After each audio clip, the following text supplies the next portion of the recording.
Hi everyone, welcome back to shine date classes. कैसे हैं आप सब? होपफुली आप बहुत अच्छे होंगे, ऐसा मैं आप सभी से उम्मीद कर सकती हूँ। क्लासेस कैसी चल रही है आपकी? आप पढ़ाई कर रहे हैं, नहीं कर रहे हैं? मैं तो डेली क्लास आपकी ले रही हूँ। एक भी दिन कोशिश होती है कि ना हो, कभी कभार बीच में हो जाता है, फिर भी मैं अपडेट कर देती हूँ आपको, ताकि आपको कोई प्रॉब्लम इधर उधर ना हो। ठीक है, आज की इस क्लास में हम यहाँ पे हिंदी देखेंगे, जैसा कि आप सभी देख रहे हैं। यहाँ पे हम चैप्टर थर्ड पढ़ेंगे फुल डिटेल में। इससे पहले हमने 2 चैप्टर को फुल डिटेल में कवर कर लिया है अकॉर्डिंग टू यूर सिलेबस। ठीक है, आप सभी शालिनी डेट क्लासेस में हैं। आपका बहुत स्वागत है शालिनी डेट क्लासेस में। प्लीज़ चैनल को सब्सक्राइब करिए, दोस्तों में शेयर करिए, लाइक करिए। अगर आपको कोई प्रॉब्लम है तो आप मुझे कमेंट के थ्रू पूछ सकते हैं। टेलीग्राम का लिंक आपको हर वीडियो के कमेंट बॉक्स में मिलेगा, आप वहाँ से ले सकते हैं और ज्वाइन कर सकते हैं। सारे अपडेट आपको मिलेंगे और सारे PDF आपको वहाँ पे ईजिली अवेलेबल हो जाएंगे। ठीक है, चलिए आगे बढ़ते हैं, देखते हैं आज की इस क्लास में हम यहाँ पर क्या डिस्कस करने वाले हैं। ध्यान से देखिएगा, क्लास इंटरेस्टिंग होगी। कोई भी प्रॉब्लम होगी तो आप मुझसे पूछ सकते हैं। चैप्टर थर्ड है स्वतंत्र अभिव्यक्ति एवं व्याकरण संबंधी ज्ञान। क्या है नाम है चैप्टर का स्वतंत्र अभिव्यक्ति एवं व्याकरण संबंधी ज्ञान। ठीक है, यहाँ पे हमको एक टॉपिक है अभिव्यक्ति का, ये पढ़ना है, और हमें इसी में व्याकरण भी पढ़ना है। यानी कि हमारी जो ग्रामर पोर्शन है, जो हमसे पेपर में ग्रामर का सेक्शन पूछा जाएगा, वो इसी में ही स्टार्ट होगा। ठीक है, थर्ड चैप्टर से ही आपका ग्रामर, शब्द है और भी काफ़ी चीज़ें हैं, वो सब स्टार्ट हो जाएगी। तो ध्यान से देखिएगा, काफ़ी लंबा ये चैप्टर बनेगा। चलिए देखते हैं, अभिव्यक्ति किसे कहते हैं। जैसा कि नाम में दिया गया है तो हम अभिव्यक्ति समझते हैं। जो चीज़ें नाम में दी जाती है उसको थोड़ा ध्यान से देखा करिए। यहाँ पे है अभिव्यक्ति किसे कहते हैं। अभिव्यक्ति का मतलब होता है विचार प्रकट करना, यानी कि अपनी किसी बात को, अभिव्यक्ति का मतलब प्रकट करना। ठीक है, अब आप प्रकट क्या करेंगे, यहाँ पे विचार अपने रहेंगे, अपनी बात को सामने रखेंगे। कोई भी आपकी सोच है, कुछ भी है, तो वो चीज़ आप दूसरे से साझा करेंगे, या सामने वाले बंदे को या सामने वाले पर्सन को आप बताएंगे। ठीक है, यही होता है अभिव्यक्ति करना। ठीक है, अब ये कई तरीके से भी होती है। अब चलिए हम इनके बारे में और देखते हैं। इसके द्वारा, अभिव्यक्ति के थ्रू, अभिव्यक्ति के द्वारा क्या करता है इंसान, मनुष्य और मनोभाव को, मनुष्य अपने मनोभाव को, जो उसके मन में भाव रहते हैं, जो उसके मन के विचार रहते हैं, को प्रकाशित करता है, उनको प्रज्वलित करता है, उनको निखारता है और अपनी भावनाओं को रूप देता है। और वो अपनी भावनाओं को एक रूप देने के लिए किसी के सामने उस चीज़ को प्रकट करता है, या कहीं पे किसी न किसी रूप में उस चीज़ को व्यक्त करता है। जैसे होता है कि कहा जाता है कि लोग अपनी जो है एक डायरी लिखते हैं, डेली डायरी लिखते हैं। तो एक तो डे रूटीन वाली होती है कि हमें क्या करना है। एक लोग जो है पूरा पूरा दिन उनका बीत जाता है, उन्होंने क्या किया वो भी लिखते हैं। वो हैबिट हो जाती है, उनकी कोई बात है, फीलिंग है, कोई प्रॉब्लम खुशी की है या कुछ भी है, एनीथिंग, वो सब कुछ उसमें मेंटेन करते हैं, लिखते हैं। बहुत सारे लोग लिखते हैं। तो यहाँ पे वही बात है कि ये अभिव्यक्ति की जो पॉइंट ऑफ व्यू है वो यहाँ ये क्लियर है कि इसके द्वारा मनुष्य अपने जो उसके मन के भाव हैं उनको प्रकाशित करता है। ठीक है, चलिए आगे चलते हैं। सबसे पहला है यहाँ पे की फीचर्स में स्वतंत्र अभिव्यक्ति। स्वतंत्र का मतलब जो आज़ाद हो, जो किसी बंधन में मुक्त ना हो। ठीक है, किसी बंधन में उसको कैद ना किया गया हो, बांधा ना गया हो, हर एक बंधन से आज़ाद हो, मुक्त हो, फ्री हो एकदम। अभिव्यक्ति की स्वतंत्रता, अभिव्यक्ति का मतलब अपनी बात को कहीं, अपने विचार को साझा करने की, सामने लाने की स्वतंत्रता। वाक्य स्वतंत्रता यानी कि बोलने की, बोलकर, और या कोई चीज़ है, कोई विचार है, उसको चीज़ को सामने लाना। किसी व्यक्ति या समुदाय द्वारा अपने मत और विचार को, किसी कोई व्यक्ति हो या कोई समुदाय हो या कोई मत हो, ठीक है, कोई भी हो। एक व्यक्ति होगा तो सिंगल होगा, समुदाय होगा तो 5-6 लोग होंगे, कोई मत होगा तो ढेर सारी कम्युनिटीज़ होगी। तो यही कहा जा रहा है कि अभिव्यक्ति की स्वतंत्रता या वाक स्वतंत्रता, बोथ आर इक्वल। अभिव्यक्ति की स्वतंत्रता कहा जाए या वाक स्वतंत्रता कहा जाए, दोनों एक ही है।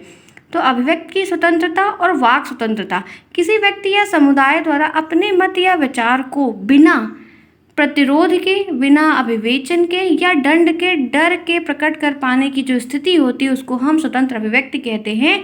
कि ये एक ऐसा तरीका है, ये एक ऐसी विचारधारा को सामने लाने का एक ऐसा एक रास्ता बनाया गया है जिसके थ्रू आपको कोई प्रतिरोध ना हो, आपके सामने कोई बाधा ना खड़ी हो, आपको कोई डर ना हो, कोई आपको डर ना हो, और अपनी बात को आप खुलकर, फ्री होकर, एकदम आज़ाद जैसा फील करके अपनी बात को आप साझा कर सकें, अपनी अभिव्यक्ति को सामने आप ला सकें।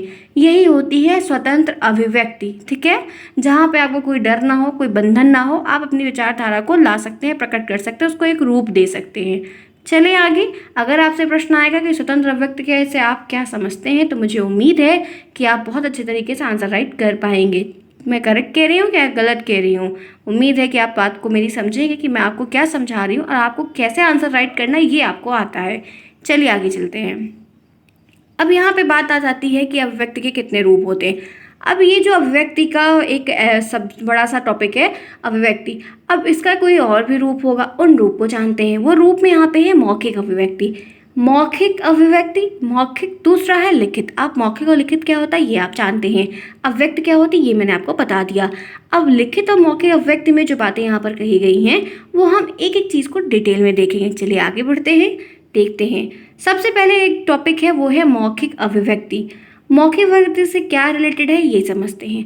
मनुष्य जब अपने विचार को, मनुष्य एक मनुष्य आप हो या मैं हूँ, ठीक है, अपने विचार को, आप अपने विचार को, मैं अपने विचार को, जैसे मैं आपको पढ़ाती हूँ तो कभी कभी बीच में एग्जांपल देती हूँ तो वो मेरी थॉट्स है, वो मेरी थिंकिंग है, वो मेरे साथ होता है, मैं उसको देख रही हूँ, मैं उसी में पली बड़ी हूँ, तो वो चीज़ समझ में आती है कि हाँ कैसा वो बंदा है, उसका माइंडसेट कैसा, ये चीज़ समझ में आती है। मैं आप लोगों से 6 महीने से जुड़ी हुई हूँ, आप लोग भी बहुत कुछ तो नहीं मेरे बारे में, लेकिन फिर भी एक आइडिया आपको एजम्पशन लग गया होगा कि हाँ कोई कैसा है, ठीक है। अब यहाँ पे बात आती है कि जब मनुष्य अपने विचार को दूसरे के समक्ष रखने के लिए भाषा को बोलकर प्रयोग करता है उसे मौखिक अभिव्यक्ति कहते हैं। जब एक मनुष्य अपने विचार को, अपने मनोभाव को, अपनी थिंकिंग को, अपने कुछ भी जो उसकी चीज़ें हैं उसको साझा करने के लिए, उसको दूसरे के समक्ष रखने के लिए, दूसरे के सामने लाने के लिए, उसको एक रूप देने के लिए बोलकर, बताकर, जब वो उस चीज़ को बताता है, अभिव्यक्त करता है, वहाँ पे बोलने की क्रिया हो रही है, ठीक है। रूप देना दूसरी चीज़ है, लेकिन उसको वो जो रूप दिया जा रहा है वो बोल कर दिया जा रहा है, बोल कर एक क्रिया की जा रही है। वो क्रिया अगर होगी उस अभिव्यक्ति के साथ तो वो मौखिक अभिव्यक्ति कहलाएगी, ठीक है। कहा जाता है कि मनुष्य एक सामाजिक प्राणी है, कि एक समाज का प्राणी है, मैं भी और आप भी। वह अपने दैनिक कार्य व्यापार में अनेक व्यक्तियों के संपर्क में आता है। आप भी बहुत सारे लोग, मैं भी आपसे बहुत सारे बच्चों के साथ जुड़ती हूँ रोज, आप लोग मुझसे नए, बहुत सारे नए बच्चे जुड़ते हैं, आप अपने कॉलेज में जाते नए लोग मिलते हैं, बहुत सारी चीज़ें होती है, ठीक है। तो जो व्यापार करता है उसको भी रोज नए कस्टमर मिलते हैं, सेम कस्टमर तो रिपीट नहीं होते हैं, ठीक है। तो वही बात यहाँ पे है कि व्यक्तियों के संपर्क में आता है और भाषा के माध्यम से अपने विचार को प्रकट करता है। मैं भी अपनी भाषा के हिसाब से आप अपने विचार को प्रकट करती हूँ, आप अपनी चीज़, आप लोग भी बहुत सारी चीज़ें रहती हैं, डाउट है, कुछ भी है तो अपनी चीज़ें पूछते हैं, तो क्या वो एक भाषा का तो आप इस्तेमाल कर रहे हैं, ठीक है। विचारों के संप्रेषण के लिए मौखिक अभिव्यक्ति का सहारा लिया जाता है। जहाँ पर बोल कर सहारा लिया जाता है, बोल कर बातें बताई जाती हैं, वो मौखिक अभिव्यक्ति होती है। होपफुली मैंने आपको बहुत अच्छे तरीके से समझाया, बताया। चलिए आगे चलते। आपको अगर ये प्रश्न आता है आप बहुत अच्छा आंसर राइट करेंगे, ठीक है। चलिए आगे।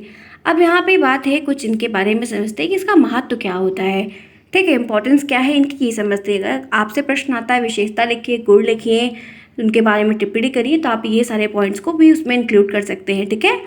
पहला पॉइंट, भाषा से पहला परिचय बोली, ठीक है। अगर भाषा की बात कहीं पे आती है तो उसका मतलब ये है कि भाषा बोली जाती है, ठीक है। ध्वनियों से ही होता है, बोली गई जो ध्वनि होती है, जो आप बोल रहे हैं, जो मैं बोल रही हूँ, उनकी भी जो ध्वनियाँ हैं उससे ही होता है, जिन्हें बच्चा पहल सुनता है। सबसे पहले एक छोटा सा बच्चा अगर कोई चीज़ को है तो यही कहा जाता है ना कि सुबह पाली, सुनना, बोलना, पढ़ना, लिखना, ठीक है। तो पहला सुनता है, पहले सुनना चाहिए। गुड लिसनर एक बहुत अच्छी हैबिट होती है, इस बात को ध्यान रखिएगा, ठीक है। वो बहुत बुरी बात नहीं है कि किसी की बात को सुनना। फिर यहाँ पे बात ये कह रही थी कि भाषा में सबसे पहला परिचय अगर किसी चीज़ का दिया जाता है तो वो होता है बोली का। बोली गई ध्वनियों से ही होता है, जिन्हें बच्चा सबसे पहले सुनता है। दूसरा, मौखिक भाषा का प्रयोग बालक को भाषा के ध्वन्यात्मक रूप को समझने के लिए, जो मौखिक भाषा का प्रयोग किया जा रहा है वो हम यहाँ पे छोटे बच्चे को पढ़ाने के लिए, छोटे बच्चों के सामने विचारधारा को रखने के लिए ये बातें समझ रहे हैं। इसलिए इस टॉपिक को हम अपनी लाइफ से कम जोड़ के बच्चों की लाइफ में कैसे इंटरेक्ट करेंगे, कैसे उनको सिखाएंगे, उससे रिलेट करके आपको आंसर लिखना होगा। इस बात को आपको यहाँ ध्यान रखना होगा, ठीक है। तो यहाँ पे कह रहा है कि मौखिक भाषा का प्रयोग बालक को भाषा के ध्वन्यात्मक, भाषा में जो ध्वनियाँ हैं, लय है, ताल है, सारी चीज़ें हैं कि कहाँ पे आपको बताना, उतान है, चढ़ाव है, तमाम चीज़ें होती है ना, तो वही चीज़ के ध्वन्यात्मक रूप को समझना कि कौन सी ध्वनि आ रही है, कैसा क्या होगा, इसका मतलब क्या होता है, प्रयोग करने में बहुत ही सहायक होता है, बहुत ही हेल्पफुल होता है। सुनना कौशल के विकास इसी के कारण संभव होता है। तो सुनने का जो कौशल है वो इसी के कारण होगा, क्योंकि आप पहले सुनेंगे तभी आप अपनी विचारधारा को सामने रख पाएंगे, सीख पाएंगे, बोल पाएंगे, ठीक है। 2 पॉइंट क्लियर हो गए। चले आगे, चलिए नेक्स्ट। मौखिक अभिव्यक्ति दैनिक जीवन के कार्य व्यापार का आधार है। मौखिक अभिव्यक्ति जो होती है वो डेली लाइफ, क्योंकि बिना बोले किसी का काम तो होगा नहीं। बाय डिफ़ॉल्ट किसी को मतलब पाइपर्स प्रॉब्लम है तो वो तो गॉड ना करे, लेकिन एक प्रॉब्लम है तो ठीक है। लेकिन जो जैसे मैं हूँ, आप हैं, तो हम लोग बिना बोले नहीं रह सकते हैं। ऐसा नहीं हो सकता कि आप कंटिन्यूस मौन व्रत तो कोई लेके रहेगा नहीं। तो यहाँ पे है कि दैनिक जीवन के कार्य व्यापार का आधार है, बेस है, नींव है, ठीक है, पिलर है। आप अपनी बात को सहज और स्वाभाविक रूप से कहने के लिए परिवार समाज की मौखिक भाषा का, आप अपने परिवार में, अपने समाज में जहाँ रह रहे हैं वहाँ पे आपको अपने विचार को साझा करना है, तो आपको इस प्रक्रिया को, इस तरीके को यूज़ करना होगा। आप इनका प्रयोग करते हैं। चलिए आगे चलिए। मौखिक भाषा भावों के व्यक्त में सहायक होती है। मौखिक भाषा जो होती है, जो भाव होते हैं, जो आपके मन में भाव किसी भी चीज़ को लेकर, पर्यावरण है, पक्षी है, समाज है, रिश्ते हैं, कुछ भी एनीथिंग, आपका क्या भाव है, आपकी क्या सोच है, आप क्या चाहते हैं, आप क्या सोचते हैं, उस चीज़ की जो अभिव्यक्ति होती है उसके लिए बहुत सहायक होती है मौखिक भाषा, ठीक है। क्योंकि लिखित चीज़ें उतना कम समझाई जा सकती हैं जो बोल कर समझाई जा सकती हैं।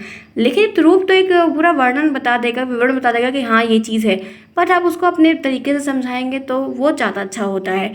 इसी के द्वारा रुचि, अरुचि, इंटरेस्ट है कि नहीं है, आकर्षक है या उदासीन है, प्रसन्नता आदि का भाव भी पता चल जाता है कि इसे कोई चीज़ें बोलनी है, ठीक है। अब मजबूरी में अगर किसी को बोलना पड़ेगा तो ऊट पटांग के शब्द निकल जाएंगे, गलत नहीं रहेंगे लेकिन उल्टे पुल्टे शब्द निकल जाएंगे। मन नहीं रहेगा तो कभी कभी होता है कि कोई समझदार व्यक्ति, उसका मूड ऑफ है, कुछ भी है, तो उसके फेस से पता चल जाता है, या उसकी जो भाषा रहेगी वो तीखी रहेगी, तेज़ रहेगी, गुस्सा रहेगा, तो वो सारी चीज़ें भी समझ में आ जाती है कि कैसे किसकी वॉइस टोन के हिसाब से कभी किसी को डांटना होता है तो होता है अक्सर कि वो चीज़ समझ में आ जाती है कि आज तो कुछ मामला गर्म है, ठीक है। देखिए फिफ्थ यहाँ पर देखिए, मौखिक भाषा व्यक्ति के संतुलन व्यक्तित्व का परिचय देती है। मौखिक भाषा जो होती है ना, कि व्यक्ति में कितना पेशेंस है, व्यक्ति कितना संतुलन बना के रखना अपनी ज़िंदगी में अपने, तो वो उसके विचारों से, उसकी बातों से ही झलक जाता है। और पेशेंस होना एक बहुत अच्छी खूबी है। अगर किसी भी बंदे के अंदर, चाहे वो लड़की हो चाहे लड़का, अगर धैर्य है तो वो अपनी लाइफ में हमेशा सर्वाइव कर पाएगा और सक्सेसफुल लाइफ को जिएगा। जीवन को जीना पड़ता है, काटने के लिए अगर कोई जी रहा है तो फिर उसकी सोच है, बट जीवन को जीने के लिए जिया जाता है कि हाँ चीज़ें हैं। अब ये आप मौखिक भाषा को इस्तेमाल करेंगे तो आप खुश रहेंगे, दूसरों को भी खुश रख पाएंगे, बच्चों को सिखा पाएंगे, बच्चे आपसे सीखेंगे ये सारी चीज़ें, ठीक है। इससे क्या होता है, स्पष्टता होती है, आत्मविश्वास जागृत होता है। आपके कोई बच्चा है छोटा सा आपके घर में है, आप लोग इतने बड़े हैं, आपके भी सिबलिंग्स होंगे, बहुत सारे लोग होंगे, नाइस होंगे, तो आप क्या करता है कि आप उनको जो है, एग्ज़ाम आ रहा है उनका या कुछ भी हो रहा है तो आप उनको brave, good, too good, best, बहुत अच्छा और पढ़ाई करो, ये खिलाऊंगा वो खिलाऊंगा, तो मतलब वो जो है बच्चे उसके लिए इंटरेक्ट होते हैं, समझते हैं, करते हैं, उनमें कॉन्फिडेंस बढ़ता है। वो आप भी है, अभी आपका फर्स्ट सेमेस्टर का रिजल्ट आएगा, ठीक है। सारे बच्चे जितने हैं, उम्मीद है कि मैं चाहती हूँ ऐसा कि 90+ हो, हम लोग साथ कभी अगर होता मिलते तो हम लोग शायद पार्टी भी करते, मज़ा आता। बट ये है कि फिलहाल नहीं पॉसिबल है, लेकिन ये है कि 90+ आपका जब रिजल्ट आपको मिलेगा ना, तो आपने जो 6 महीने के इंटरवल में मेहनत की है वो आपकी प्लस हो जाएगा, और मुझे भी बहुत खुशी होगी कि कम से कम मैंने इतना काम तो अच्छा कर दिया। चलिए आगे चलते हैं। वैसे मैं अच्छे काम करती हूँ, ऐसा मत सोचिएगा। 6 देखिए, सामाजिक जीवन में, व्यक्तिगत जीवन में सामंजस्य में मौखिक अभिव्यक्ति की विशेष भूमिका होती है। आपको समाज के जीवन से, आपकी जो व्यक्तित्व जीवन है, आपकी जो पर्सनल लाइफ है, उसमें आपका सामंजस्य है, आपका पेशेंस है, आपके एडजस्टमेंट है, आप एडजस्ट कर लेते हैं चीज़ों को, तो आपके लिए बहुत अच्छी बात होगी। और मौखिक भाषा का आप इस्तेमाल करके उस जीवन को, उस रास्ते को, उस काम को बहुत ही सरलता से कर सकते हैं। 7 देखिए, शिक्षण पद्धति को आकर्षक बनाना। अब टीचर के अंदर अगर मधुर भाषा है, एक चीज़ को समझाने की अच्छी सी कला है, तो वो उसी चीज़ को बच्चे को बहुत अच्छे से समझा सकते हैं, बता सकते हैं, उनके संबंध जोड़ सकते हैं कि आप इस चीज़ को क्यों पढ़ें या आपको ये कैसे फ़ायदेमंद होगी, ठीक है। पद्धति को आकर्षक बना सकते हैं, रुचिकर बना सकते हैं, मनोरंजक का रूप प्रदान करके शिक्षक के भावपूर्ण व्यक्ति, कहानी, कविता, आप एक कहानी सुना रहे हैं, ठीक है। आप प्राइमरी में गए, टीचिंग लगी होगी तो आप गए होंगे तो कभी कहानी वगैरह सुनाए होंगे। बच्चे देखिए, मैंने भी फ़िलहाल तो कभी नहीं ऑब्जर्व किया था, जब मेरी टीचिंग लगी हुई थी, मैं जब गई थी तो बहुत सारे बच्चे इंटरेस्टिंग थे, बहुत सारे बच्चे इंटरेस्टिंग नहीं थे। तो उसमें क्या होता है ना कि आप अपने तरीके, कैसे आप कहानी को बता रहे हैं, ये मैटर करता है, कैसे आप समझा रहे हैं। आप थोड़ा, अगर कोई ड्रामा आ रहा है तो थोड़ा नाटक वाटक प्ले कर दो, थोड़ा कुछ हाथ वाथ का मूवमेंट करना है तो वो भी आप उनके सामने कर दो। बच्चे हैं, छोटे हैं, आप इतने बड़े हो चुके हैं, आप टीचर के रूप में गए हुए हैं यहाँ पर, तो मतलब होता है ना कि कभी कभी आप देखिए तो कविता पढ़ाने का भी अलग तरीका होता है और खेल खेल के थ्रू सिखाया जाता है, तो वो सारी चीज़ें भाव के रूप में, आप उस चीज़ का बच्चों को उस भाव के साथ अगर आप जोड़ पाएंगे तो बच्चे उस कविता को सीख लेंगे, अदरवाइज कविता को नहीं सीख पाएंगे। यही होता है, यही आपको यहाँ पे सिखाया जा रहा है इस डीलेट में। आपको ये सारी बातें इसीलिए सिखाई जाएगी, अगर आप जब आपकी नौकरी, अगर क्या आपकी नौकरी फिक्स लगेगी, तो जब भी आपकी नौकरी मिलेगी तो जिस तरह के बच्चे आपको मिलते हैं, काम होता है, तो आपको इसी तरीके से उनको पढ़ाना होगा, समझाना होगा, उनका विकास करना होगा, ठीक है। चलिए, बाल बाल काल में सुनाई जाने वाली नानी दादी की जो कहानियाँ होती, कविता होती, गीत बच्चे साहित्य से परिचय बोल कर दिखाते हैं। ये छोटे बच्चों की जो दादी नानी की कहानियाँ होती, बहुत सारी कहानियाँ, बहुत कुछ सुनाया जाता है। बहुत कुछ सुनाया जाता है दादी की, नानी की। फिलहाल इन दोनों का जो सुख है वो मुझे नहीं मिल पाया, ना नानी से ना दादी से। वो जो भी था कोई बात नहीं उसकी। बट ये है कि जो मेरे पेरेंट्स हैं और जो मेरे घर में बड़े हैं, वो उन्होंने बहुत सारी बातें सिखाई है, बहुत सारी समाज की कहानियाँ बताई, बहुत कुछ बताया है कि कभी क्या हुआ था, बहुत कुछ बताया है। ठीक है, लेकिन ये स्टोरी टाइप का जो सुख है वो फ़िलहाल मुझे नहीं मिल पाया। कोई बात नहीं, उसके लिए थोड़ा होता है। चलिए कोई नहीं, देखते हैं। मौखिक अभिव्यक्ति के विकास की विधियाँ। मौखिक अभिव्यक्ति आप जो ये कर रहे हैं, इसमें बहुत सारी विधियों का आप इस्तेमाल करेंगे। ठीक है, बहुत सारी टेक्निक का आप इस्तेमाल करेंगे। वो क्या क्या है यह समझते हैं। शैक्षिक स्तर पर अगर शिक्षा के लेवल पर देखा जाए तो मौखिक अभिव्यक्ति को बहुत प्रकार से हम आगे विकसित करवा सकते हैं। पहला है स्वस्वर वाचन। ठीक है, बोल बोल कर जोर जोर से, खूब तेज से। ठीक है, यहाँ पे देखिए कुछ चीज़ें ऐसी हैं कि शिक्षक स्वस्वर वाचन का मतलब यहाँ पे है कि सुनना। ठीक है, कौशल के विकास के लिए प्रयोग करता है। यहाँ पे जोर जोर से बोलना, और बोल के कोई तो सुनेगा। अगर टीचर वो कहा कि स्वस्वर वाचन के थ्रू द्वारा शिक्षा लेनी है, तो टीचर जिस चीज़ को बोलेगा, शिक्षक जिस चीज़ को बोलेगा, बच्चे उसी का अनुकरण करेंगे और उसी चीज़ को 1 2 3 बार रिपीट करेंगे। तो वही जोर जोर से बोल बोल कर पढ़ना हो गया। मौखिक कौशल के विकास के लिए भी स्वस्वर वाचन की विधि बहुत विशिष्ट और अच्छी होती है, क्योंकि उससे क्या होता है, उनका जो वर्तनी तो लिखने से आएगी, लेकिन अगर आप शुद्ध उच्चारण करेंगे तभी आप शुद्ध वर्तनी को लिखेंगे। और शुद्ध उच्चारण आप करेंगे कब? जब आप शिक्षक की बातों को ध्यान से सुनेंगे। तो इससे क्या होगा कि आपका जो उच्चारण है, शुद्ध उच्चारण करने की जो एक कला है, जो शब्दों, क्योंकि आप शुद्ध उच्चारण नहीं करेंगे तो शुद्ध वर्तनी नहीं लिखेंगे और दोनों का अर्थ का अनर्थ हो जाएगा। तो उसके लिए आपको ये प्रयास करने का मौका मिलता है, इसी हिसाब का अभ्यास यहाँ पर हो जाता है और चीज़ें भी आप सीख जाते हैं। तो यहाँ पे अनुकरण विधि, स्वस्वर वाचन का दोनों का इस्तेमाल हो गया और सुनने की क्रिया का इस्तेमाल हो गया। ठीक है, दूसरा प्रश्नोत्तर प्रविधि, प्रश्न पूछना। ठीक है, प्रश्नोत्तर करना। प्रश्नोत्तर विधि सुनना और बोलना दोनों को पूरा अवसर देती है। बहुत अच्छी बात है। अभी आप जो पहले वाली विधि पढ़े उसमें क्या था कि आप सुन, मतलब कि आपको बोलना पड़ रहा था, आप कभी बोल रहे थे, सब फटाफट फटाफट बोल रहे। कभी ज़रूरी नहीं कि हर समय शिक्षक ही बोले। देखिए प्राइमरी में जब आप गए होंगे तो A to Z पूरा लिखा होगा, कहाँ लिखा होगा, संडे मंडे लिखा होगा, शनि रवि लिखा होगा।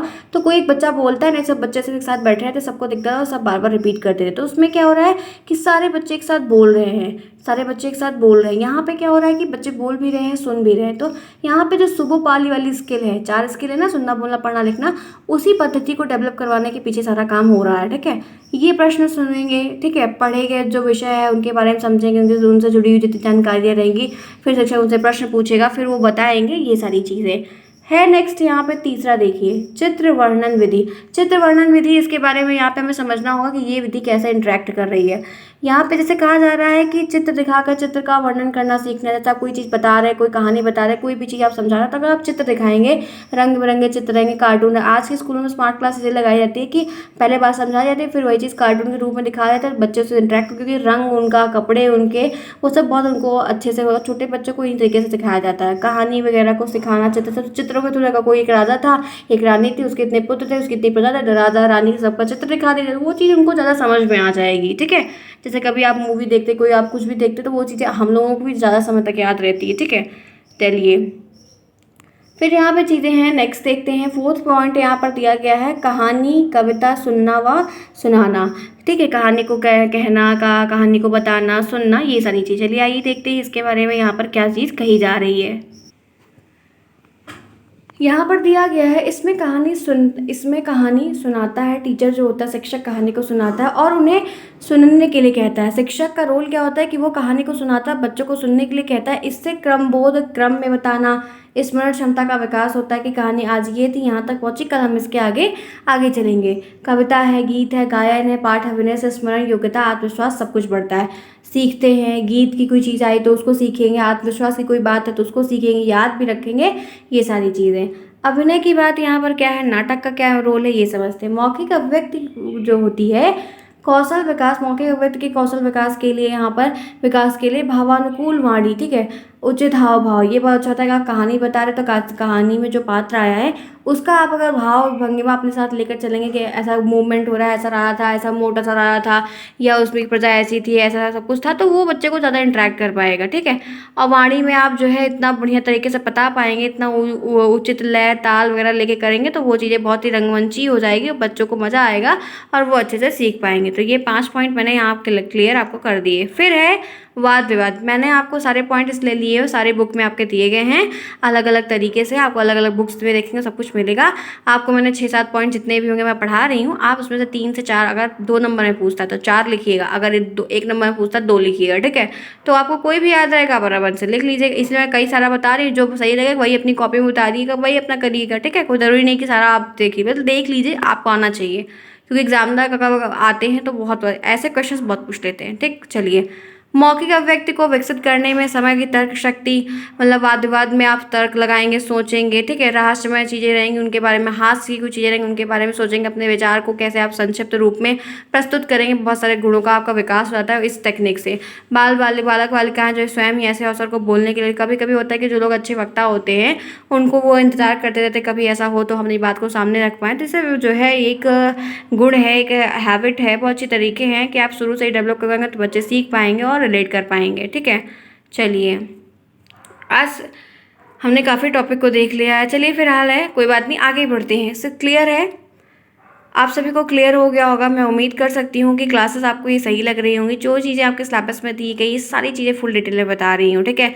तो प्लीज़ एक लाइक, एक कमेंट, एक शेयर सभी लोग कर दीजिएगा। इतना मैं इंपॉर्टेंस अपने लिए मांग ही सकती हूँ आपसे। चलिए, कोई बात नहीं, नहीं करेंगे तब भी कोई बात नहीं, फिलहाल के लिए मौखिक अभिव्यक्ति की विशेषताएं देखते हैं क्या है। स्वाभाविकता और स्पष्टता। ठीक है। मौखिक अभिव्यक्ति कौशल का दूसरा प्रमुख गुण है। ठीक है। ये एक दूसरा गुण है। इसकी स्वाभाविकता और स्पष्टता, अर्थात बालक की बोलचाल और अभिव्यक्ति की बनावटीपन ना दिखाई दे और उसमें अस्पष्टता ना हो। मतलब क्या है कि स्वाभाविकता उस चीज़ को कर लेना, या उस चीज़ को स्वाभाविकता से समझा ले जाना, या अपनी बात को स्पष्ट रूप से सामने ले आना, ये सारी चीज़ें बच्चे के रूप में हो या वयस्क के रूप में हो, वयस्क हो या बच्चे हों, दोनों बोलचाल कैसी है, उनका बनावटीपन है कि नहीं, ये सारी चीज़ें स्पष्टता क्लियर कर देती है अगर वो सामने आपसे बात कर रहा है या अपनी मौखिक अभिव्यक्ति के जैसे वो आपके सामने प्रकट करो उसके हिसाब से। मौखिक अभिव्यक्ति की सार्थकता, उसकी सहजता, उसकी स्वाभाविकता, उस स्पष्टता में सब कुछ क्लियर हो जाता है कि क्या क्या चीज़ें इसके अंतर्गत है। हाँ, बातें इसकी स्पष्ट हैं, इसके में धैर्य है, इसमें सहजता है कि नहीं है, ये सारी चीज़ें। यदि अभिव्यक्ति में ये गुण नहीं होते हैं तो अपनी आपकी बात भली बात संप्रेषित नहीं कर। अगर ये सारे गुण आप में नहीं, आपको जो बात बता रहे उसमें सहजता नहीं, उसमें विनम्रता नहीं, उसमें बात स्पष्टता के साथ नहीं है, उसमें कोई अर्थ नहीं निकल रहा है, तो आप जो बात कह रहे हो भली भांति प्रेषित तो आप कर रहे हैं, लेकिन सामने वाले को जब समझ नहीं है तो उसका अर्थ का अनर्थ हो गया, तो कोई आप एक अच्छा सा कम्युनिकेशन, एक संबंध आप बना ही नहीं पाएंगे। ठीक है। तो इस बात को यहाँ पे ये ध्यान रखना है। तो इसीलिए ये बात यहाँ पे विशेषता के रूप में कही जा रही है कि अगर आप कोई चीज़ कर रहे हैं तो उसमें स्पष्टता और स्वाभाविकता होनी चाहिए कि क्या चीज़ आप बताना चाह रहे हैं, उसका अर्थ निकल रहा है या नहीं निकल रहा है। ठीक है। आगे चलते हैं, नेक्स्ट देखते हैं। विचार क्रमबद्धता। आप कोई कहानी बता रहे हो, किसी के विचार के बारे में, किसी के बारे में बात बता रहे हो, तो आपको शुरू से बताना होगा कि ये चीज़ें थी, फिर ये थी। अपने भाव और विचारों को भली बात दूसरे तक पहुंचाने के लिए, दूसरे तक सामने लाने के लिए, साझा करने के लिए क्रमबद्धता बहुत ज़रूरी है कि आप एक क्रम में चीज़ों को बताओ। ये नहीं कि आप एंडिंग ही बता दो फिर आप कहानी बताओ, तो मज़ा नहीं आएगा। विचारों की अभिव्यक्ति, विचारों की जो अव्यवस्थित अभिव्यक्ति के कारण प्रस्तुति का सूत्र भी बिखर जाता है। अगर आप विचार को ले आ रहे हैं पहले कुछ, फिर आप एक बात को एकदम टाल मटोल के घुमा फिरा के इधर उधर करके बता रहे हैं, कर रहे हैं, तो उससे वो बात क्लियर नहीं होती है। अगर आप कोई कहानी बता रहे हैं, कोई लेख बता रहे हैं, कथा बता रहे हैं, लोक कथा बता, कुछ भी बता रहे हैं, उसको एक क्रम में बताइए। ठीक है। फिर यहाँ पे है, अतः आवश्यक है कि हम मौखिक अभिव्यक्ति में विचार की क्रमबद्ध प्रस्तुत करने के लिए बच्चों को पर्याप्त रूप से प्रशिक्षित करें। आप उनको क्रमबद्ध चीज़ें से बताएंगे कि कोई चीज़ क्रमबद्ध है। आपको निबंध लिखना है तो आप पहले जो है उसका कंक्लूजन नहीं लिख देते, पहले स्टार्टिंग लिखते हैं। उसी तरह से यहाँ पे समझाने के लिए बात भी होती है। ठीक है। आगे चलते हैं, नेक्स्ट देखते हैं। नेक्स्ट यहाँ पे है, तीसरा यहाँ पे है प्रवाह। ठीक है। किसी विचार या भाव को अटक अटक कर या रुक रुक कर प्रस्तुत करने में संदेश संवाद विहीन हो जाता है। अगर आपको कोई बात कहनी है, आप उसको 1 घंटे की बात है, ठीक है, आप उसको 5 घंटे ले लो, टुक टुक टुक टुक करके धीरे धीरे अटक अटक के बोलो, भाव ही नहीं क्लियर, आप जो है एकदम हकला हकला के बोलो, डर डर के बोलो, तो आपको जो आप संवाद कर रहे हो, जो बात कर रहे हो, एकदम अर्थ बेहीन हो जाएगी, अर्थ ही नहीं रहेगा, समझ में ही नहीं आएगा आप क्या बात बोल रहे हो। श्रोता वक्ता की बात समझ ही नहीं पाते हैं, कोई बात क्लियर ही नहीं आती, वक्ता आप क्या बोल रहा है श्रोता को समझ में ही नहीं आता है। अतः यह व्यक्ति और भाषा भाव को जो है ये प्रवाह जो है बहुत गलत होता है। तो आप ये विशेषताओं में लिख सकते हैं कि अगर उचित प्रवाह का आप इस्तेमाल करेंगे तो ये चीज़ें आपके रूप में अच्छी हो जाएंगी, आपकी जो बात है वो समझ में आ जाएगी।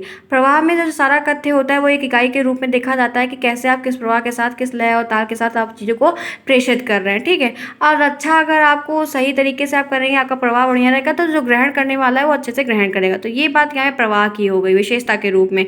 अवसरानुकूल चौथा है, मतलब अवसर देना। वाणी का प्रयोग विभिन्न अवसर के अनुकूल ही करना चाहिए। अब मतलब कहाँ पे आपको बोलना है, उचित समय को देखकर ही आपको बोलना, ये नहीं कि आप दिन भर बकबकाते रहो, बिना मतलब का बोलते रहो, तो वो सुनने के वाले के लिए जहाँ आप बैठे हो फिर वो सबके लिए बहुत दिक्कत हो जाती है। इसीलिए आपको अवसर के हिसाब से बोलना चाहिए कि आपको अब बोलना चाहिए, आपको अवसर दिया जाए तब बोलना चाहिए, आपको लगे कि उचित है मेरा बोलना तभी बोलना चाहिए, ठीक है। वो अवसर से स्पष्टता हो जाती है, आपकी उस बात की वैल्यू हो जाती है। औपचारिक, अनौपचारिक, हर्ष, कोई विवाद, औपचारिक बातें, आदेश, अनुरोध, कुछ भी है, कोई भी अवसर है, क्या बोलना है, कैसे बोलना है, इन सारी चीज़ों को ध्यान में रखकर बोलना चाहिए, ठीक है। क्लियर है। आज की इस क्लास को हम यहीं तक खत्म करते हैं। होपफुली आपको इंटरेस्ट लगा होगा, समझ में आया होगा, आपकी हेल्प हुई होगी। काफ़ी मैंने अच्छी चीज़ें आपसे शेयर की, बताया। आज हमने यहाँ पे तीसरा चैप्टर को स्टार्ट कर दिया, इससे पहले 2 चैप्टर से कर लिया। हम इसका टेस्ट भी लेंगे। सभी लोग प्रिपेयर करते रहिए, नोट्स बनाते रहिए। अगर क्लास अच्छी लगी है, समझ में आया है, हेल्पफुल है, यूज़फुल है, तो आप प्लीज़ चैनल को सब्सक्राइब करिए, वीडियो को लाइक करिए, दोस्तों में शेयर करिए। मुझे उम्मीद है कि आपको समझ में आएगा। चलिए, हमने कल शाम को 6 बजे फिर क्लास को कंडक्ट करेंगे। तब तक के लिए take care and keep watching.